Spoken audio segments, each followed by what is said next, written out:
কতটুকু অশ্রু গড়ালে হৃদয়ে জ্বলে সিক্ত, কত প্রদীপ শিখা জ্বালালে জীবন আলোয় দীপ্ত, কত ব্যথা বুকে চাপালে তাকে বলি আমি ধৈর্য।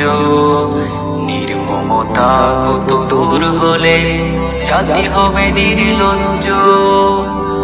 হ্যালো জনগণ, আপনি রেডি তো? আমরা সকলেই আবার রেডি হয়ে থাকব আমাদের সন্তানকে কোনো নরপিশাচের হাতে তুলে দেওয়ার জন্য। কেন জানেন?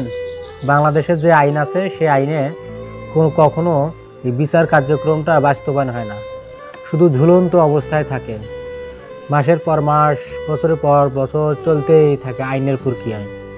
এই জন্য আমাদের বাংলাদেশের আইন পরিবর্তন করা দরকার। প্রথমে যতদিন না আইন পরিবর্তন হবে ততদিন এই নরপিশাচের যে মামলাগুলো আছে ততদিন বাস্তবায়ন হবে না, কার্যকর হবে না। সরকার, জনগণ, আমরা যারা আছি আমাদের আসলে দোষ নেই। দোষটা হচ্ছে আমাদের যে আইনের প্রক্রিয়ার মাধ্যমে আমরা বিচার চাচ্ছি, সেই আইনের প্রক্রিয়াটাই পরিবর্তন করা উচিত, যার কারণে আমাদের এই শাস্তি। তাই আসুন আমরা আইন পরিবর্তন করি। সবাই রেডি তো?